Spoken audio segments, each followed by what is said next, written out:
E se um livro antigo, quase nunca citado nas igrejas brasileiras, tivesse previsto o colapso moral, o medo coletivo e a sensação de que algo está profundamente errado com o mundo? E se esse texto, escrito em meio à destruição, ao exílio e ao silêncio de Deus, tivesse sido deixado de lado justamente por ser perturbador demais? O livro de Baruque não começa com esperança, mas com culpa, dor e um aviso desconfortável quando um povo se afasta da sabedoria. A consequência não vem de fora.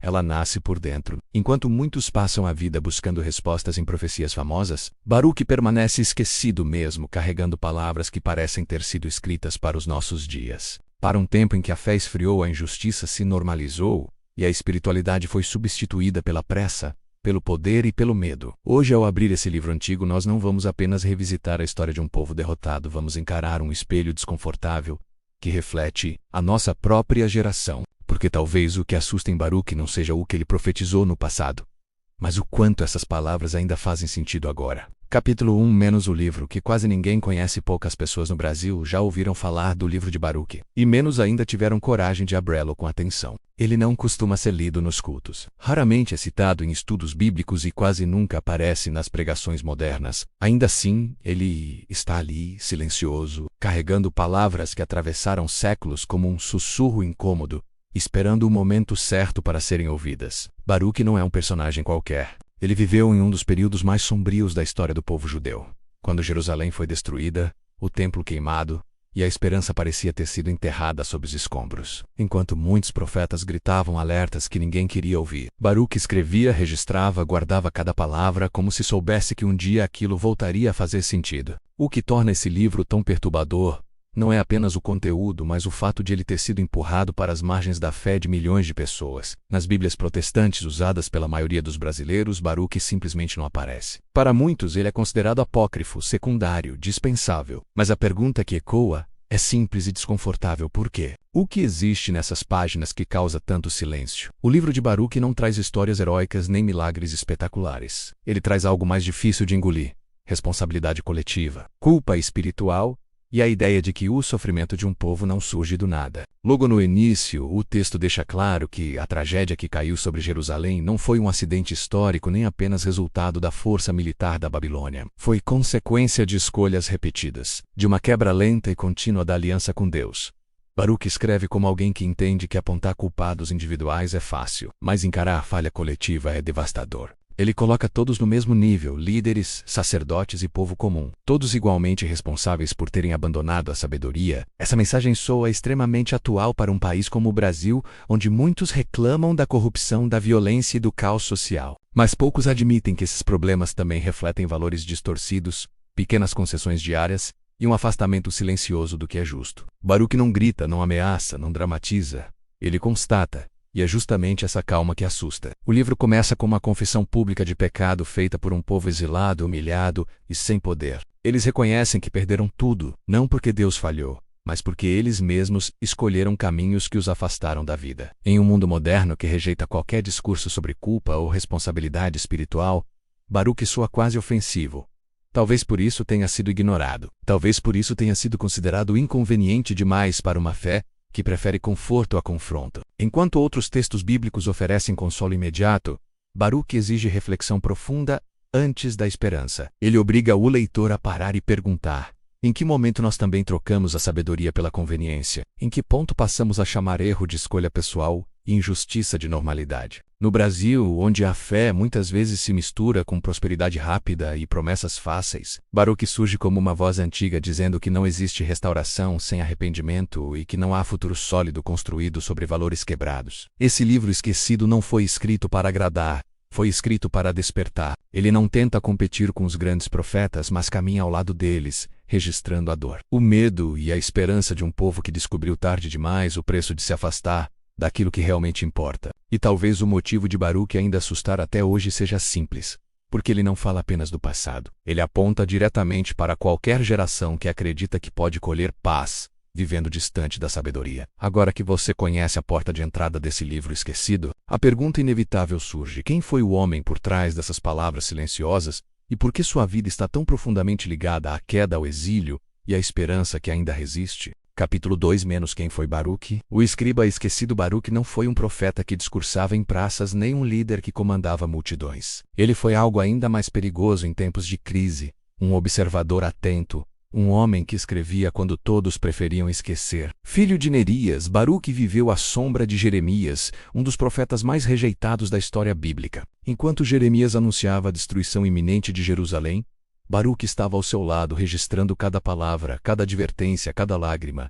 E isso teve um preço. Em um tempo em que mensagens otimistas eram mais valorizadas do que verdades duras, Baruque se tornou alvo de desprezo, perseguição e medo. Ele não empunhava espada, mas suas palavras incomodavam reis, sacerdotes e líderes religiosos. Ser escriba de Jeremias significava carregar o peso de uma mensagem que ninguém queria ouvir. Baruque viu de perto a corrupção das autoridades, a hipocrisia religiosa e a falsa sensação de segurança espiritual que dominava o povo. Ele testemunhou a confiança cega em rituais vazios, enquanto a injustiça se espalhava pelas ruas. E, como muitos que enxergam cedo demais o que está errado, Baruque também se cansou. Há um momento profundamente humano em sua história em que ele confessa estar exausto, desanimado, com medo do futuro. Ele não se apresenta como um herói de fé inabalável, mas como alguém que sente o peso emocional de viver em um mundo que rejeita a verdade. Isso o aproxima perigosamente de nós. Baruque representa todos aqueles que percebem que algo está fora do lugar, mas se sentem impotentes diante de um sistema inteiro que insiste em continuar como está. Quando Jerusalém finalmente caiu, Baruque não foi surpreendido, mas foi devastado. Ele viu o templo ser destruído,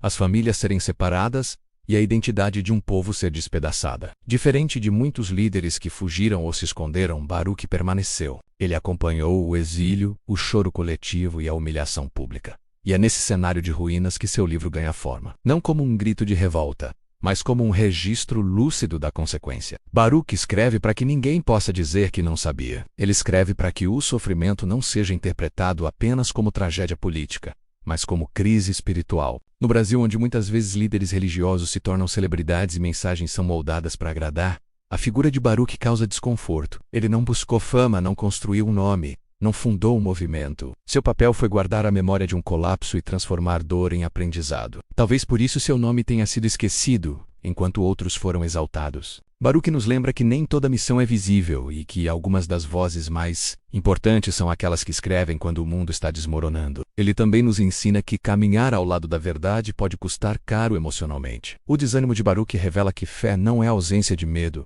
mas fidelidade mesmo quando o medo domina. Ao entender quem foi esse homem silencioso, percebemos que seu livro não nasceu de curiosidade teológica, mas de uma vida marcada por perdas, alertas ignorados e a certeza de que a história precisava ser registrada para que o erro não se repetisse. E é exatamente por isso que, para compreender o livro de Baruque, precisamos mergulhar no evento que moldou cada linha escrita por ele, o exílio. O momento em que tudo foi perdido e a fé foi colocada à prova como nunca antes. Capítulo 3 menos o exílio. Quando tudo foi perdido, o exílio não foi apenas uma mudança de território. Foi uma ruptura profunda na alma de um povo inteiro. Jerusalém não era só uma cidade. Era o centro da identidade, da fé e da esperança. Quando os muros caíram e o templo foi destruído, algo invisível também se quebrou. Baruque descreve esse período com uma dor contida, quase silenciosa, como alguém que sabe que certas perdas são grandes demais para serem gritadas. Famílias foram arrancadas de suas casas, líderes foram humilhados publicamente, e o povo que acreditava ser protegido por Deus passou a viver como estrangeiro em terra inimiga. No exílio babilônico, tudo aquilo que dava sentido à vida religiosa deixou de existir. Não havia templo, não havia sacrifícios, não havia festas sagradas. Restava apenas a memória e uma pergunta que ecoava entre os exilados. Onde está Deus agora? Essa pergunta não era teórica, era existencial. Ela surgia no meio da fome, do medo e da sensação de abandono. Baruque registra que muitos começaram a confundir o silêncio de Deus com indiferença, quando na verdade estavam experimentando as consequências de escolhas feitas ao longo de gerações. O exílio revelou algo desconfortável. A fé do povo estava mais ligada ao lugar do que à obediência. Quando perderam o território, perceberam que também haviam perdido a essência. Essa crise é assustadoramente atual. Quantas vezes a fé moderna depende de estruturas, templos, cargos e reconhecimento, e desmorona quando essas coisas são retiradas? No Brasil, onde a religiosidade muitas vezes se mistura com a identidade cultural, o exílio de Baruque nos confronta com uma pergunta dura: se tudo fosse tirado, o que restaria da nossa fé? Baruque mostra que o exílio não foi apenas punição, mas revelação. Ele expôs o vazio espiritual, que havia sido ignorado por muito tempo. Longe de Jerusalém, sem rituais e sem poder, O povo foi forçado a olhar para dentro. E o que encontrou não foi conforto, mas culpa. Eles reconheceram que tinham trocado a sabedoria por alianças políticas, a justiça por conveniência e a verdade por discursos agradáveis. O exílio também quebrou a ilusão de controle. Em Jerusalém, muitos acreditavam que jamais seriam derrotados. No cativeiro, aprenderam que nenhuma nação é invencível quando se afasta de seus valores fundamentais. Baruch escreve para um povo que está aprendendo a viver com a memória daquilo que perdeu e com a dor daquilo que poderia ter sido diferente. Esse sofrimento coletivo não é apresentado como castigo arbitrário, mas como consequência inevitável de um distanciamento gradual.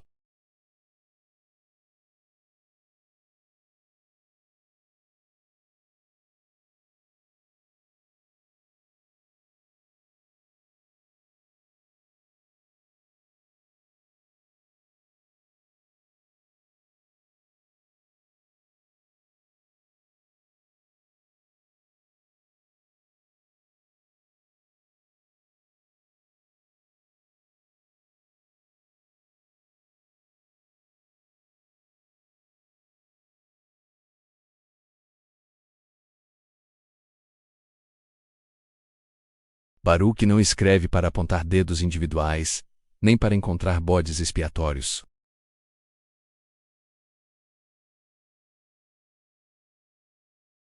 No texto, reis, líderes religiosos e povo comum aparecem no mesmo nível de responsabilidade. Todos ouviram os alertas, todos ignoraram, todos se beneficiaram de um sistema injusto enquanto funcionava. Essa visão confronta profundamente a mentalidade moderna, que prefere acreditar que o erro está sempre no outro.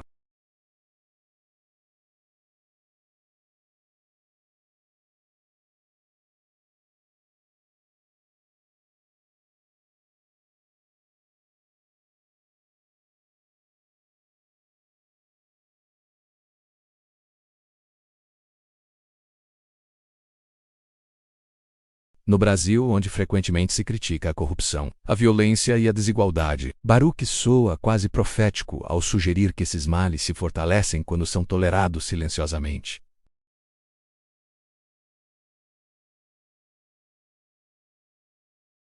O texto registra uma confissão pública em que o povo admite que não escutou a voz de Deus, que se desviou conscientemente e que agora colhe as consequências.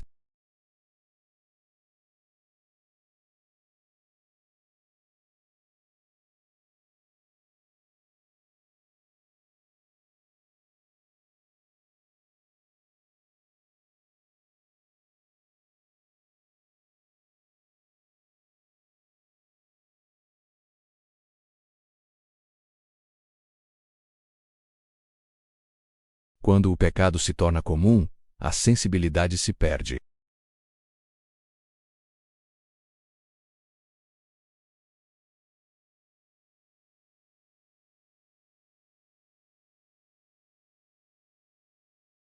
Ele apresenta a espiritualidade como algo que impacta toda a comunidade.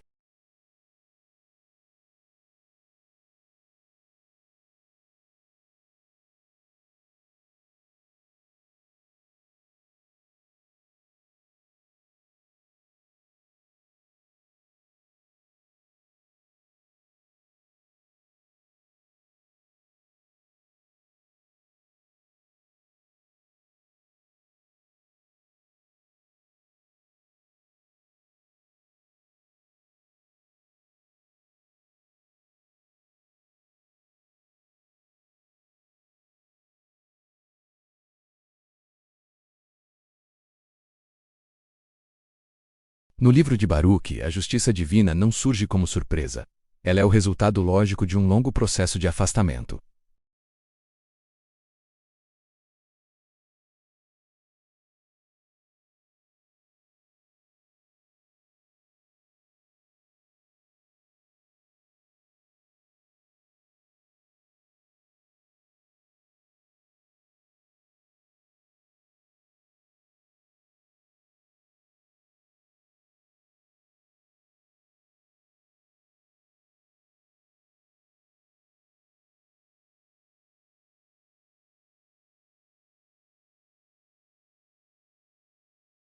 No Brasil, onde muitas pessoas associam fé apenas a bênçãos e prosperidade, Falar de justiça divina soa quase ofensivo, mas Baruque não permite uma fé seletiva. Ele afirma que a mesma sabedoria que protege também julga, e que ignorar seus princípios traz consequências inevitáveis.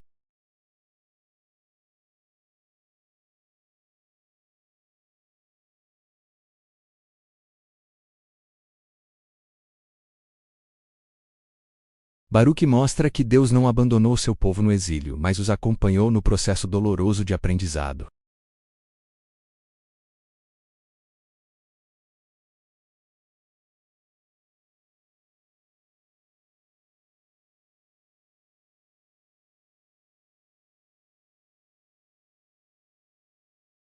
Baruque escreve para um povo que começa a entender que não existe verdadeira liberdade fora da sabedoria.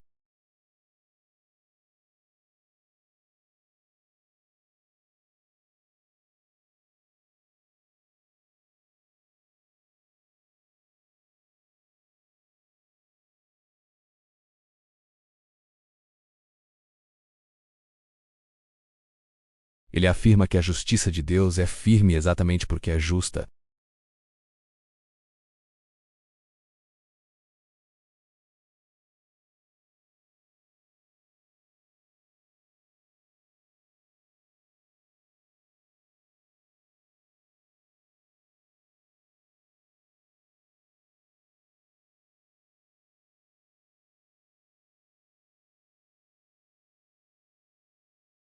Capítulo 6. A sabedoria que foi perdida em um dos trechos mais profundos do livro de Baruque. A pergunta não é mais sobre culpa ou punição, mas sobre ausência.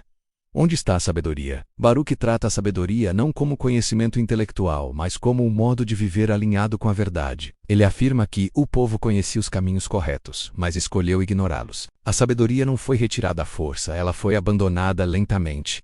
Esse abandono não aconteceu de um dia para o outro. Foi feito de pequenas concessões, de escolhas aparentemente inofensivas, de adaptações culturais que pareciam necessárias para sobreviver. Baruque descreve uma sociedade que trocou princípios por conveniência e depois se surpreendeu com o colapso. Essa descrição se encaixa de forma assustadora no mundo moderno. No Brasil, onde valores muitas vezes são relativizados em nome do sucesso, da vantagem pessoal ou da aceitação social, a pergunta de Baruque continua ecoando. Onde está a sabedoria que deveria guiar nossas decisões? Ele afirma que a sabedoria não pode ser comprada, conquistada por poder ou encontrada em alianças humanas. Ela vem de Deus e exige humildade para ser seguida. O povo, porém, preferiu caminhos mais fáceis. Baruque critica a confiança excessiva em estruturas políticas, riquezas e estratégias humanas, mostrando que todas falham quando desconectadas da sabedoria. O resultado foi uma sociedade espiritualmente vazia, mesmo sendo religiosamente ativa. Essa crítica é dura porque desmonta a ideia de que prática religiosa por si só garante estabilidade. Baruque mostra que rituais sem sabedoria se tornam vazios, repetitivos e incapazes de sustentar uma nação. A perda da sabedoria também trouxe confusão moral. O que antes era claramente errado passou a ser tolerado. O que era exceção virou regra. Quando a sabedoria se perde, os limites se dissolvem. E quando os limites desaparecem, o sofrimento se multiplica. Baruque escreve com a clareza de alguém que viu isso acontecer em tempo real. Ele não teoriza, ele testemunha. A sabedoria, segundo Baruque, não está distante nem inacessível. Ela sempre esteve disponível, mas foi rejeitada, porque exigia renúncia, disciplina e responsabilidade. Em vez disso, o povo escolheu atalhos, e esses atalhos os levaram ao exílio. Essa lógica simples e implacável atravessa séculos. O livro nos força a encarar uma verdade desconfortável. Muitas crises não nascem da falta de informação, mas da recusa em viver de acordo com aquilo que já sabemos ser certo. Ao identificar a perda da sabedoria como raiz do colapso, Baruque prepara o leitor para um novo estágio da narrativa. Depois da culpa, da justiça e da reflexão, surge algo inesperado, uma profecia que ultrapassa o tempo, ecoando além do exílio e alcançando gerações futuras. Capítulo 7. A profecia que ecoa até hoje. À medida que o livro de Baruque avança, o tom muda sutilmente. Não porque o sofrimento tenha desaparecido, mas porque a reflexão começa a ganhar profundidade. Baruque deixa de falar apenas do passado e passa a apontar para algo que ultrapassa o tempo. Suas palavras não ficam presas ao exílio babilônico, elas atravessam gerações. Ele descreve um padrão espiritual que se repete sempre que um povo abandona a sabedoria e se afasta da verdade. Essa é a parte que mais assusta porque transforma o livro em um espelho do presente. Baruque fala de nações que se orgulham de sua força, mas estão internamente quebradas. Fala de líderes que prometem segurança,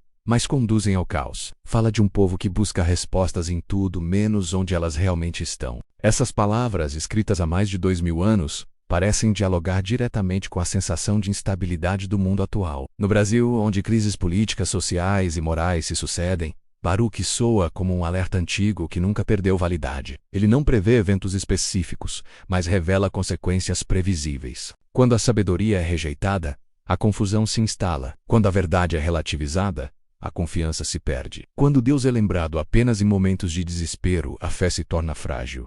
Essa profecia não anuncia datas nem catástrofes detalhadas. Ela anuncia um princípio. E princípios, quando ignorados, produzem resultados inevitáveis. Baruque mostra que o colapso começa no interior antes de se manifestar externamente. Primeiro vem a perda de valores, depois a desintegração social. Essa leitura profética é desconfortável porque não permite neutralidade. Ou o leitor reconhece o padrão ou continua repetindo o ciclo. Baruque também revela que o maior perigo não é o ataque externo, mas a corrupção interna. Babilônia só venceu porque Jerusalém já estava espiritualmente enfraquecida. Essa ideia confronta a tendência moderna de culpar sempre forças externas pelos próprios fracassos. O livro de Baruque insiste que nenhuma nação cai de repente. Ela se desgasta lentamente. E esse desgaste começa quando a sabedoria deixa de ser prioridade. Essa profecia ecoa porque não depende de contexto histórico específico. Ela se aplica a qualquer geração que acredita que pode sobreviver desconectada de princípios sólidos. Baruque não escreve para assustar, mas para despertar. Ele não anuncia o fim,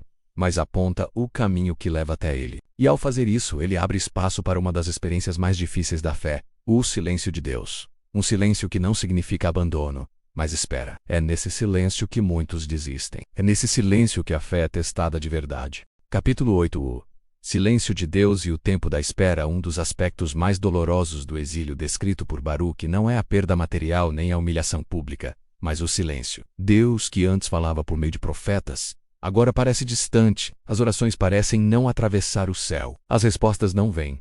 Baruque registra esse silêncio sem tentar suavizá-lo. Ele não oferece explicações rápidas, nem frases de conforto fáceis. O silêncio de Deus é apresentado como parte do processo. Para um povo acostumado a sinais visíveis, essa ausência de respostas foi devastadora. No silêncio surgem dúvidas, culpas e questionamentos profundos. Baruque mostra que a fé verdadeira é revelada justamente quando não há garantias imediatas. Esse tempo de espera força o povo a confrontar suas motivações.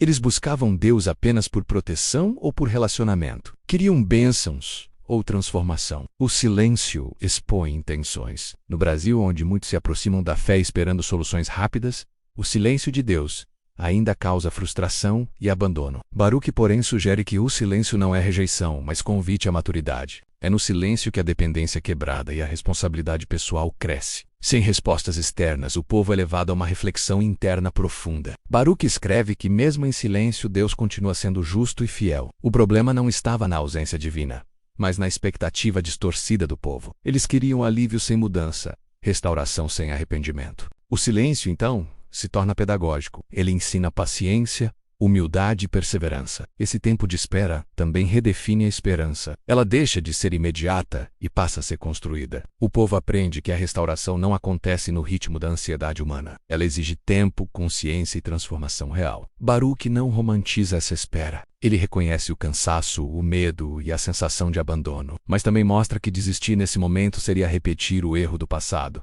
O silêncio se torna um teste decisivo. Aqueles que permanecem descobrem algo inesperado. A esperança começa a nascer justamente quando a fé deixa de depender de sinais externos. E é desse silêncio profundo que surge uma promessa. Uma promessa que não nega a dor, mas aponta para um futuro possível. Uma promessa de restauração que muda o tom da narrativa e reacende a confiança. Capítulo 9. A promessa de restauração depois de longos capítulos marcados por culpa. Justiça e silêncio. O livro de Baruque abre espaço para algo que parecia impossível. Esperança. Mas não uma esperança ingênua ou imediata. A promessa de restauração surge como consequência de um processo interno já iniciado.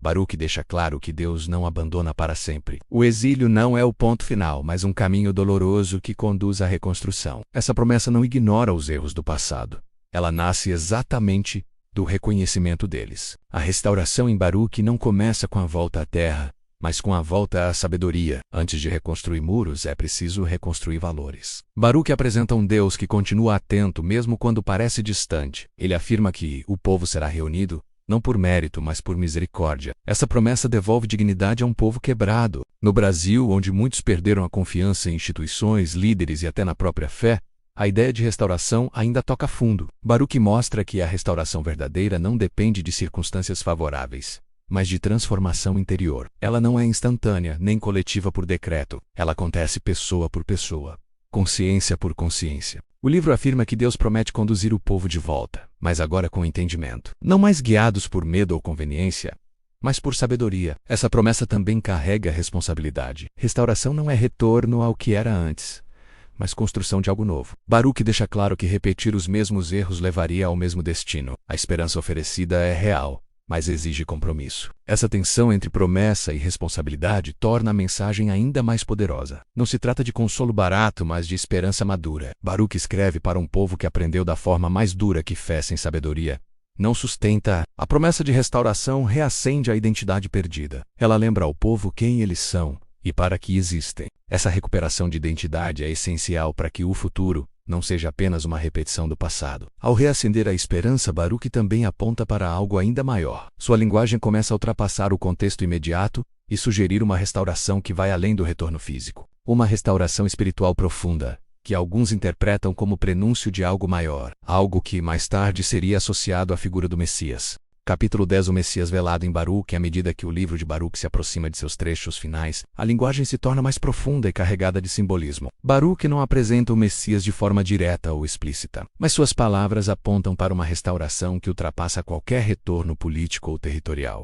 Ele fala de uma sabedoria que caminha entre os homens, de uma verdade que se manifesta de forma viva e acessível, não mais restrita a templos ou sistemas religiosos. Para muitos estudiosos, esse trecho é um dos mais intrigantes do livro, porque sugere que a solução definitiva para a crise humana não viria apenas por mudanças externas, mas por uma transformação espiritual encarnada. Baruch descreve a sabedoria como algo que se fez presente no mundo, que foi vista entre os homens e que passou a caminhar com eles. Essa imagem ecoa fortemente em textos posteriores do Novo Testamento, especialmente na ideia do Verbo que se fez carne.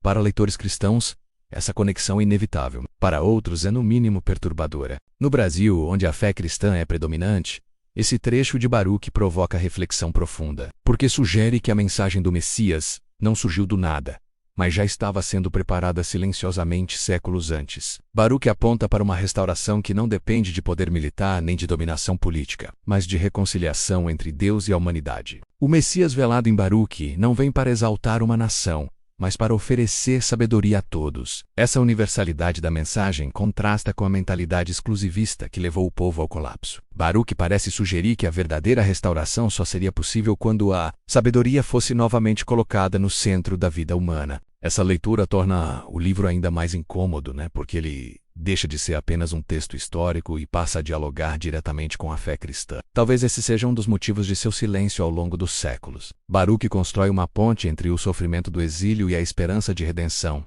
entre a culpa coletiva e a misericórdia divina. Ele não oferece detalhes, nomes ou datas. Ele oferece um caminho, e esse caminho aponta para algo maior do que qualquer retorno físico. Ao fazer isso, o livro eleva a narrativa do particular para o universal. A dor de um povo se transforma em lição para toda a humanidade. E, ao final desse capítulo, uma pergunta inevitável surge. Se esse livro carrega mensagens tão profundas, por que ele foi deixado de lado? Por que tantos nunca ouviram falar dele? É essa pergunta que nos leva ao próximo capítulo, talvez um dos mais provocativos de todos. Aquele que expõe as razões históricas, teológicas e culturais por trás do esquecimento do livro de Baruch. Capítulo 11. Por que esse livro foi esquecido? O esquecimento do livro de Baruch não aconteceu por acaso. Ele é resultado de decisões históricas, teológicas e culturais que moldaram a forma como a Bíblia foi organizada ao longo dos séculos. Baruch faz parte do conjunto de livros considerados deuterocanônicos pela tradição católica, presentes na Bíblia usada por milhões de brasileiros, mas ausentes nas versões protestantes mais populares. Essa ausência criou um silêncio quase total em torno do texto. Para muitos, o simples fato de um livro não estar em todas as Bíblias já é motivo suficiente para desconsiderá-lo. Mas essa explicação é superficial. O livro de Baruch também foi deixado de lado porque sua mensagem é desconfortável. Ele não reforça poder religioso, não legitima líderes e não oferece promessas fáceis. Ele confronta, expõe e exige reflexão. Em um mundo religioso que frequentemente busca respostas rápidas e mensagens motivacionais, Baruque soa pesado demais. Ele fala de culpa coletiva, responsabilidade moral e consequências inevitáveis. Além disso, Baruque não se encaixa facilmente em sistemas teológicos rígidos. Ele transita entre confissão, sabedoria, profecia e esperança, sem se limitar a um único gênero. Essa complexidade o torna menos acessível e menos explorado. Historicamente, debates sobre autoria, língua original e contexto também contribuíram para seu afastamento. Mas no fundo, o que mais pesa é o conteúdo. Baruque não pode ser usado facilmente como ferramenta de controle ou conforto. Ele não promete prosperidade nem sucesso pessoal. Ele chama a consciência. No Brasil, onde a fé muitas vezes é moldada pelo pragmatismo e pela busca de resultados imediatos, um livro como Baruque acaba ficando à margem. Ele exige tempo, silêncio e disposição para ouvir verdades difíceis. E isso nem sempre é atraente. O esquecimento de Baruque revela mais sobre nós do que sobre o livro em si. Revela uma preferência por mensagens que confirmam crenças já existentes, em vez de textos que desafiam e transformam. Baruque permaneceu nas sombras, não porque fosse irrelevante, mas porque era exigente demais. E talvez seja exatamente por isso que ele continue assustando até hoje. Porque quando finalmente lido, ele não permite indiferença. Ao entender por que esse livro foi esquecido, a pergunta final se torna inevitável. O que ele diria à nossa geração se fosse ouvido agora? É essa pergunta que encerra a narrativa, com um aviso direto, urgente e profundamente atual. Capítulo 12. O aviso final para nossa geração. Se o livro de Baruque pudesse falar diretamente à nossa geração, sua mensagem não seria suave nem genérica. Ele não começaria oferecendo soluções rápidas ou promessas vazias. Ele começaria com um aviso claro. Nenhuma sociedade se sustenta quando abandona a sabedoria. Baruque diria que o colapso não começa com crises visíveis, mas com escolhas invisíveis feitas todos os dias, quando a verdade é relativizada, quando a injustiça é tolerada e quando a fé se torna apenas discurso. Ele lembraria que o sofrimento coletivo raramente surge do nada. Ele é construído lentamente, normalizado até que se torne inevitável. Para o Brasil, um país marcado por contrastes profundos, fé intensa e crises recorrentes, Baruque seria um espelho desconfortável. Ele diria que não basta professar crenças se elas não moldam atitudes. Não basta falar de Deus se a sabedoria é ignorada nas decisões diárias. Baruque alertaria que espiritualidade sem responsabilidade gera ilusão. E ilusão, mais cedo ou mais tarde, cobra seu preço. Ao mesmo tempo, o aviso final de Baruque não é de condenação, mas de oportunidade. Ele mostra que enquanto há consciência, há possibilidade de mudança, enquanto há reconhecimento, há esperança. O livro termina deixando claro que a história não precisa se repetir. O ciclo pode ser interrompido quando a sabedoria volta a ocupar o centro da vida individual e coletiva. Baruque diria que a restauração não começa nos palcos, nos governos ou nas instituições, mas no interior de cada pessoa que decide viver de forma alinhada com a verdade. O que assusta no livro de Baruque não é a profecia em si, mas o fato de que ela continua válida. Ele nos lembra que Deus não mudou, que a sabedoria continua disponível e que as consequências continuam reais. Ignorar esse aviso é repetir o passado. Ouvi-lo é escolher um futuro diferente. Conclusão final: o livro de Baruque permanece esquecido para muitos, mas vivo para aqueles que têm coragem de encarar suas palavras. Ele não foi escrito para entreter, mas para despertar. Não para confortar, mas para transformar. Em um mundo que foge do silêncio, da responsabilidade e da reflexão profunda, Baruque surge como um chamado antigo que atravessa séculos para nos perguntar se estamos dispostos a aprender antes que seja tarde. Agora, se essa história falou com você, a pergunta não é o que Baruque disse no passado, mas o que você fará com essa mensagem hoje.